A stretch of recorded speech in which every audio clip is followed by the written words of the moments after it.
Diceritakan ada seorang petani yang dapat berbicara dengan hewan, tapi siapapun tidak menyadari kemampuannya. Bahkan dia juga mengetahui apa yang dipikirkan dan dibutuhkan para hewan. Oleh sebab itu, hewan peliharaannya selalu hidup sehat dan bahagia.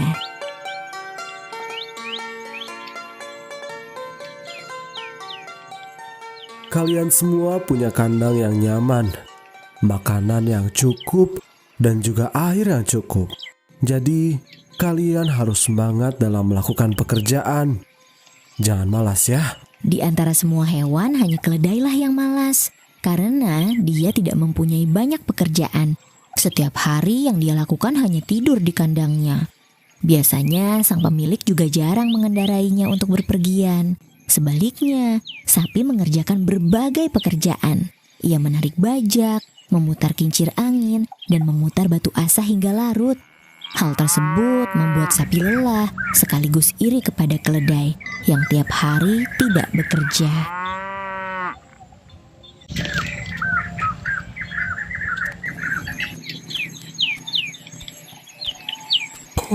Aku lelah sekali. Tidak ada henti-hentinya aku bekerja. Namun, lihatlah keledai pemalas itu. Setiap hari yang dilakukannya hanya makan dan tidur. Sama sekali tidak membantu tuannya.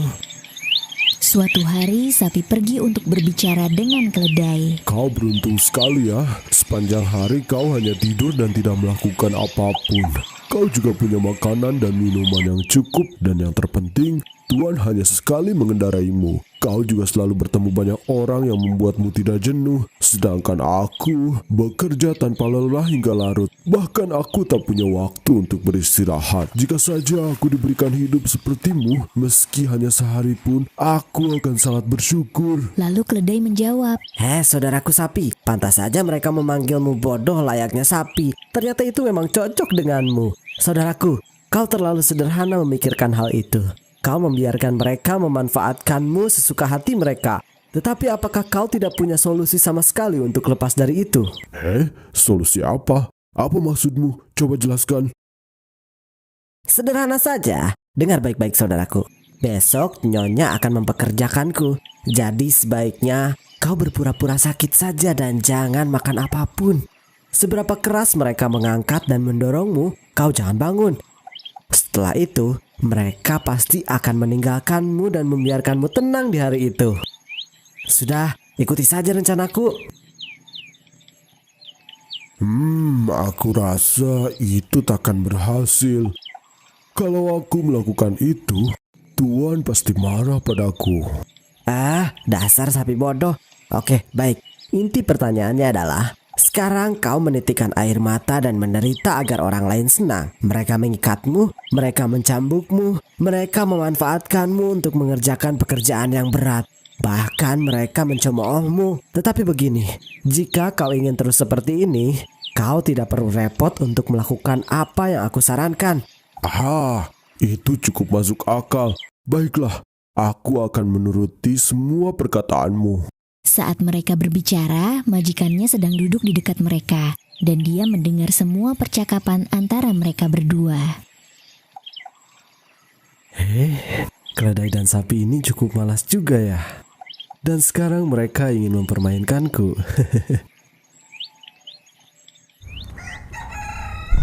Besok harinya, sapi itu pun berpura-pura sakit. Meskipun beberapa kali ditepuk, dia tetap tidak bergerak. Hei, apa yang terjadi denganmu? Hari ini kau tampak tidak bersemangat. Istri petani yang merasa bahwa sapinya itu sedang sakit, lekas berlari dan menceritakan hal tersebut kepada sang petani. Suamiku sayang, sapi kita tidak mau bangun dan tidak mau makan apapun. Sudah berkali-kali Rumi menepuknya, tapi dia tetap terbaring di kandangnya. Sang petani memikirkan sesuatu. Sudah waktunya ya. Kalau begitu, kau tidak perlu memberinya air atau rumput untuk dia makan. Kalau dia tidak makan apa-apa, dia pasti sembuh dengan sendirinya. Percaya padaku. Hah? Kenapa begitu sayang? Jangan tanya apapun, lakukan saja apa yang aku katakan. Baik sayang. Hei Rumi, Karena sapinya sedang sakit, bawalah keledai itu untuk bekerja menggantikan sapi. Dan biarkan sapi itu tetap di dalam kandangnya. Jangan buka pintunya, agar dia tidak bisa kemana-mana. Baik, Tuan. Keledai pun bekerja seharian menggantikan sapi. Panasnya seperti di neraka. Kapan aku bisa kembali ke tempat tidurku? Aku lelah sekali. Sapi itu, dia pasti sedang tidur nyenyak. Keledai itu bekerja sampai malam. Setelah selesai, dia kembali ke dalam kandang, lalu membaringkan tubuhnya yang sudah kotor dan penuh dengan ruam. Keledai tersebut mengeluh kepada sapi. Aku tidak mau memberimu nasihat lagi. Akibat dari itu, aku jadi dihukum. Malah nasihatmu itu buruk. Bukannya istirahat, tetapi aku malah kelaparan di sini. Tidak ada rumput untuk dimakan dan tidak ada air untuk diminum. Lebih menderita daripada aku pergi bekerja. Lain kali, kau tidak perlu repot membantuku. Jika kau hanya ingin membuatku lebih menderita. Aku juga tidak mau membantumu. Lihatlah keadaanku sekarang. Kepanasan dan hampir seperti keledai panggang. Saat sang petani berjalan menuju kandang sapi untuk memeriksanya, dia berbicara kepada Rumi.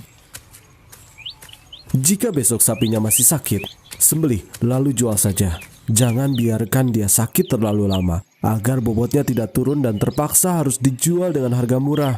Kita masih punya keledai yang bisa dipakai untuk bekerja, jadi kita tidak perlu memelihara sapi yang sakit ini.